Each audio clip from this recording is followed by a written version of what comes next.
Assalamualaikum warahmatullahi wabarakatuh. Perkenalkan, nama saya Isnin Abdan Syakuro, saya dari kelas 1D jurusan Teknik Informatika angkatan 2021.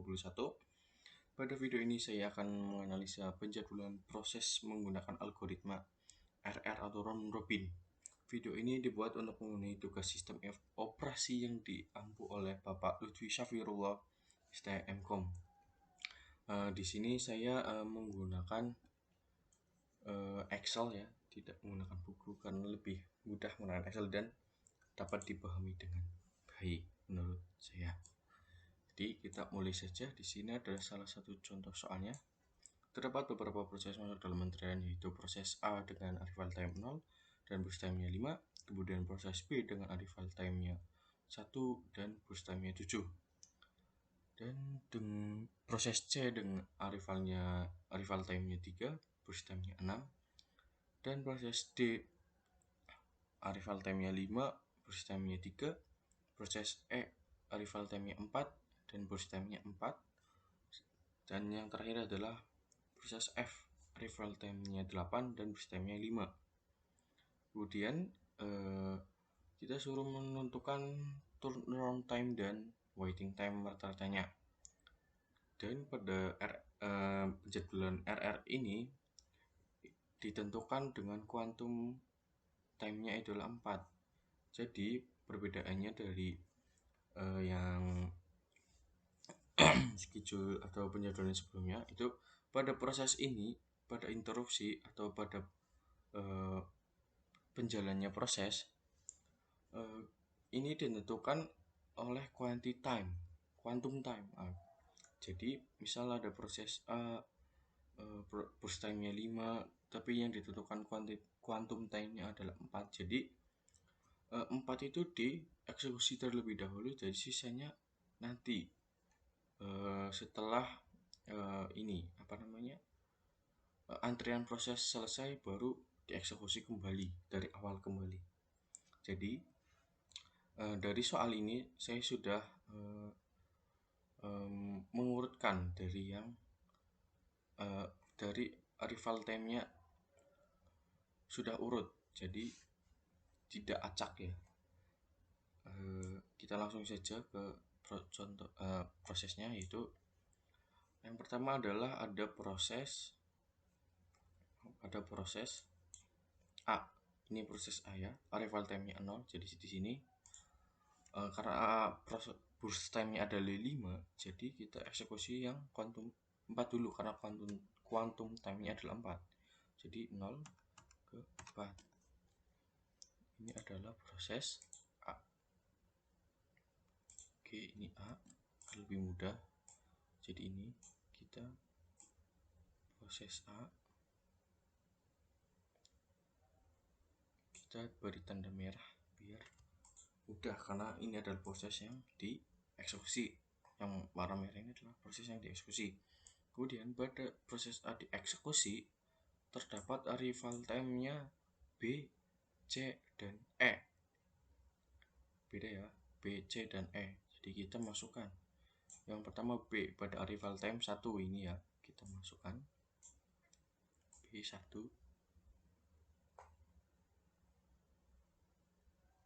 Oke. Kemudian C arrival time-nya 3, C 3, oke. Dan yang terakhir adalah E, yaitu arrival time-nya 4 ini ya.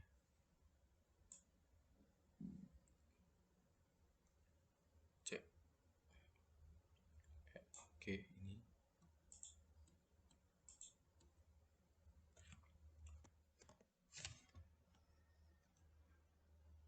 B dan A.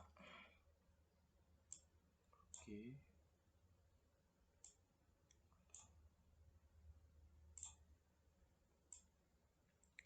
3 dan ini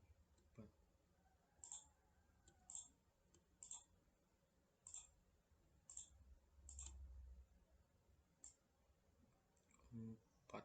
Oke.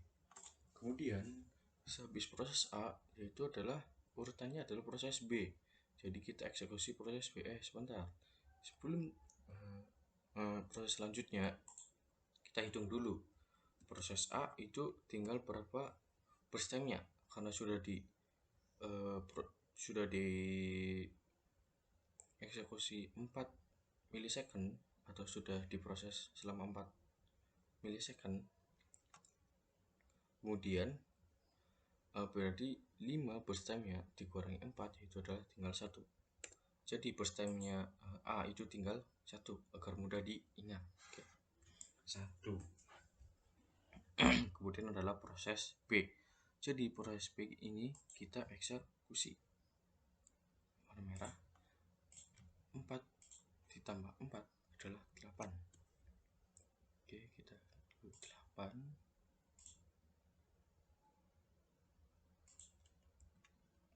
Oke. Pada saat proses B dieksekusi, terdapat arrival time-nya D dan F. Ini ya. D itu pada arrival time yang 5. D 5 ini ya. Ini D. Saya kecilkan. Oke. D.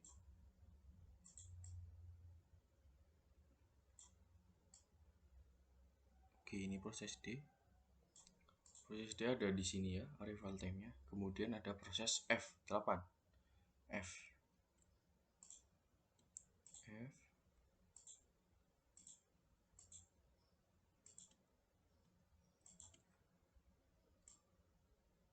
Nah, kenapa ini ada ini?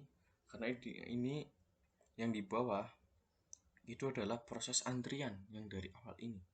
Jadi agar mudah diingat. Jika sudah, kemudian selanjutnya di sini urutannya adalah proses C di sini ya, C. Jadi proses C dieksekusi di sini pada 8 ms atau milisecond eksekusi, yaitu dengan burst time 4. Karena quantum time-nya 4, jadi pas ya dengan burst time-nya E. Jadi semuanya dieksekusi. 8 tambah 4 adalah 12. C. C. Oke. C. Oke. Jadi, oh ya maaf, sebelum itu, ini yang proses B itu total kan 7 burst time dengan quantum time. Jadi quantum time-nya 4. Jadi tadi yang sudah dieksekusi adalah, jadi 7 dikurangi 4 adalah 3. Jadi proses B tinggal 3 burst time. Kemudian proses C itu selesai, semuanya sudah selesai. Oh iya, sebelum lanjut langsung ke isi tabelnya, proses C ini turnaround time itu menggunakan rumus finish time ini ya, E6. Contoh ya, ini pada turnaround time-nya C itu adalah E7 adalah ini dikurangi arrival time B7. Jadi semua proses turnaround time-nya itu adalah dengan menggunakan rumus finish time dikurangi arrival time. Oke. Dan lanjut ke pengisian tabel proses C. Proses C itu awal dieksekusi adalah start time eksekusi itu adalah pada 8 milisecond. Finish time-nya adalah 12. Jadi berapa lama untuk menunggu waiting time-nya proses C? Proses C di sini awal menunggu itu adalah 3. Harusnya dieksekusi pada arrival time yang 3 ini ya, C. Kemudian dia menunggu sampai start time-nya itu adalah 8, berarti 8 dieksekusi. Jadi 8 kurangi 3 adalah 5. Maaf, iya 8 kurangi 3 adalah 5. Jadi waiting time-nya adalah 5.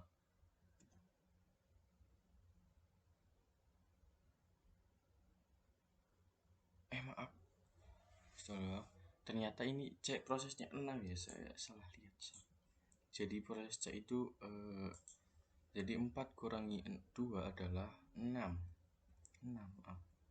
Ini salah, berarti saya salah lihat tabel. ya ini adalah proses E.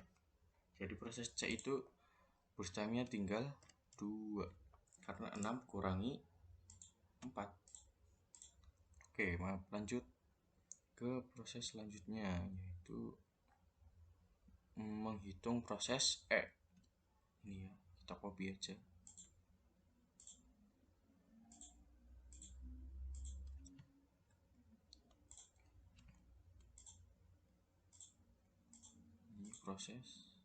Ini proses yang sedang menunggu untuk dieksekusi. Kemudian yaitu adalah proses pada urutan ini adalah proses E yang dieksekusi, ini jadi proses E. Kita eksekusi dengan arif burst time-nya 4. Oke, jadi kita eksekusi semua. 12 tambah 4 adalah 16. Kita eksekusi semua. Oke, ini E.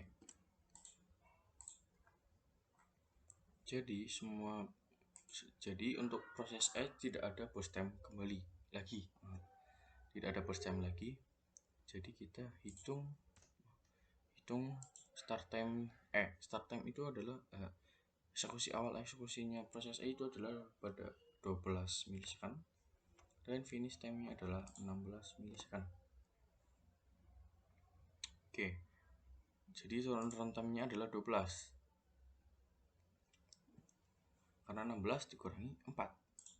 Oke. Kemudian waiting time-nya proses E itu awal datang pada arrival time 4. Di sini ya 4. Ini proses E. Tapi dia menunggu sampai ke 12 milisekund. Jadi 12 kurangi 4 sama dengan 8. Oke. Jadi proses E sudah tidak memiliki burst time lagi. Kemudian selanjutnya adalah proses burst time-nya proses D. Kita eksekusi proses D.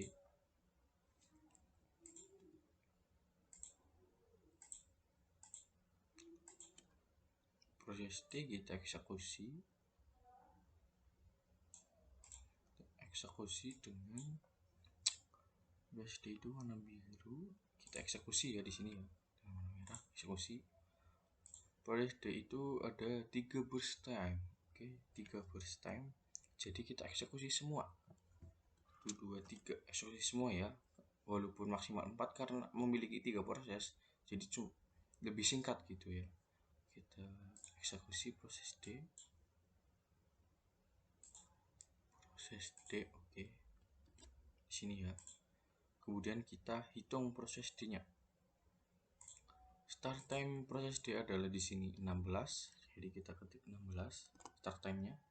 Kemudian finish time-nya itu pada saat 19 milisekund. Di sini ditemukannya turnaround time-nya 14 karena 19 dikurangi 5. Kemudian waiting time. Cara menghitungnya adalah start time-nya proses D itu adalah 5. Jadi di sini dia menunggu sampai dia dieksekusi pada proses 16. Jadi 5 dikurangi 16 yaitu 16 dikurangi 5 adalah 11. Jadi waiting time-nya adalah 11. Oke, lanjut. Kemudian yang dieksekusi selanjutnya adalah proses habis D itu adalah proses F yang terakhir, F. Kita eksekusi proses F ya. Kita eksekusi proses F pada 19 milisekund. Oke. Nah, jadi di sini yang proses F itu tinggal proses A, B, C yang menunggu untuk dieksekusi. Jadi yang di sini adalah selesai urutan terlebih dahulu. Di proses F dieksekusi. Proses F itu burst time-nya adalah 5. Jadi 5 dikurangi 1 5 dikurangi 4 maaf sama dengan 1. Oke, kita lanjut. jadi di sini 4 ya. 19 tambah 4 adalah 23. Oke. Kita rubah warnanya sesuai dengan ini ya. Sesuai dengan sebelumnya agar mudah diingat prosesnya. Kemudian eksekusi yang selanjutnya yaitu adalah, benar, kita masukkan terlebih dahulu agar mudah diingat. Tarik. Proses selanjutnya adalah, karena tidak ada proses lagi, jadi kembali ke awal, yaitu proses A. Nah, proses A itu sedangkan masih ada burst time-nya, yaitu adalah di sini 1. Jadi kita eksekusi proses A. Proses A di sini kita eksekusi, yaitu dengan burst time-nya, yaitu tadi tinggal 1 di sini ya. A1. Jadi kita di sini 1 saja, A. Ini A. Oke, di sini kan ada jadi 1 kan. Kamu dilihat. Kemudian jadi proses A sudah tidak ada lagi. Jadi ini proses A tidak ada burst time lagi. Jadi kita hitung. Proses A itu arrival time-nya 0. Jadi start time-nya dari 0 udah ada, berarti dari 0. Kemudian finish time-nya itu di sini adalah 24. Oke, 24. Kemudian dia menunggu selama, karena dia datang lebih awal, jadi yang pertama dia tidak menunggu. Kemudian pada ini dia diinterupsi karena quantity time-nya hanya 4. Kemudian pada proses yang selanjutnya atau proses yang di bawahnya.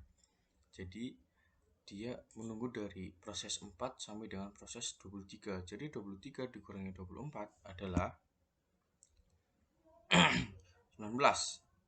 23 dikurangi 4 adalah 19. Maaf, salah. Di sini 19. Oke. 19. Kemudian selanjutnya adalah jika sudah diisi, kemudian adalah proses B yang dieksekusi. Ini ya proses B. Kita eksekusi. Proses B kita eksekusi. B kita eksekusi, yaitu burst time yang ini, berarti burst time-nya B itu tinggal 3 karena quantum time-nya adalah 4, sini 4. Jadi kita bisa eksekusi semuanya 3. 24 tambah 3 adalah 27. Kita bikin proses B itu hijau kan mudah diingat ya. B. Karena proses B sudah selesai, sini hapus saja. Proses B itu arrival time-nya adalah 1. Dia di aksi pertama adalah 4. Jadi kita tulis 4 dulu. Kemudian finish time-nya dia pada 27 milisecond. Ketik 27. Oke, sudah. Kemudian menunggu dia awal arrival time atau dia kedatangan dia proses B itu adalah pada arrival time 1 milisecond. Kemudian dia dieksekusi pada start time-nya 4. Jadi dia menunggu selama 3 atau 4 dikurangi 1 adalah 3 milisecond. Itu yang pertama. Kemudian dia sudah dieksekusi tetapi masih memiliki burst time sisanya, yaitu jadi dia menunggu lagi untuk dieksekusi pada ini, pada 24 milisecond. Jadi dia menunggu dari proses 8 sampai 24. Jadi 8 dikurangi 24 adalah 8 dikurangi 24 dikurangi 8 adalah 24 kurangi 8 16. Oke, jadi 3 tambah 16 adalah 19. Jadi di sini titik 19. Jadi ada ya, sudah. Kemudian selanjutnya adalah proses apa di sini? Cek. Oke. Ini proses cek kita eksekusi. Proses cek kita eksekusi. Karena proses cek kita eksekusi dia memiliki ini burst time tinggal 2, jadi kita eksekusi 2. 27 tambah 2 adalah 29. Proses cek. Oke, cek. Kemudian kita hitung proses cek. Proses cek itu arrival time-nya adalah 3, tetapi dia dieksekusi yang pertama kali adalah pada 8 milisecond. Kita 8. Kemudian dia selesai dieksekusi pada 29 milisecond atau 29 ms ya. Kemudian dia menunggu waktunya, yaitu dia awal datang atau arrival time-nya adalah 3, tetapi dia dieksekusi yang pertama kali adalah proses 8 pada 8 ms. Jadi 8 kurangi 3 adalah 5. Oke, 5. Kemudian dia menunggu lagi pada proses 12 sampai 27. 12 tambah 27 adalah 27 dikurangi 3. Maaf sebentar, saya hitung kembali. Takutnya sedikit salah. Jadi di sini 3 kan. 8 kurangi 3 adalah 5. Yang pertama ini 5. Kemudian dia menunggu lagi pada proses 27. 27 dikurangi 12 adalah 15. Jadi 15 ditambah 5 adalah 20. Jadi dia menunggu selama 20 milisecond atau ms. Selanjutnya itu adalah sisa dari burst time-nya F. Ini sudah 2. Yang C sudah selesai. Jadi F itu tinggal 1 burst time. Jadi kita di sini eksekusi proses F dengan F itu warna oke. Kemudian kita tarik proses ini F. Kemudian kita merahkan agar mengetahui proses F sedang dieksekusi. Kemudian karena sudah selesai proses F, kita hitung. Proses F itu awal eksekusi pada 19 ms. Kita ketik 19 ms dan dia selesai pada 30 ms. Jadi kita ketik 30. Kemudian waiting time. Arrival time-nya F adalah 8. Sini 8. Tetapi dia dieksekusi pada proses yang pertama adalah 19. Jadi 19 kurangi 8 adalah 11. Kemudian sudah dia dieksekusi, dia menunggu lagi karena ada memiliki sisa burst time. Jadi 29 dikurangi 23 adalah 29 kurangi 23 adalah 6. Jadi 11 tambah 6 adalah 17. Isinya adalah 17. Oke. Jadi untuk waiting time keseluruhan dari proses RR atau round robin adalah 15,667. Untuk runtime-nya rata-ratanya adalah 20,667. Jadi seperti ini cara penghitungan proses penjadwalan menggunakan RR atau round robin. Terima kasih. Sekian dari video saya. Apabila ada kesalahan maupun kesalahan dalam menghitung maupun tutur kata yang salah, mohon maaf karena saya juga sedang belajar. Sekian dari saya. Terima kasih sudah menonton. Semoga bermanfaat. Assalamualaikum warahmatullahi wabarakatuh. Dadah.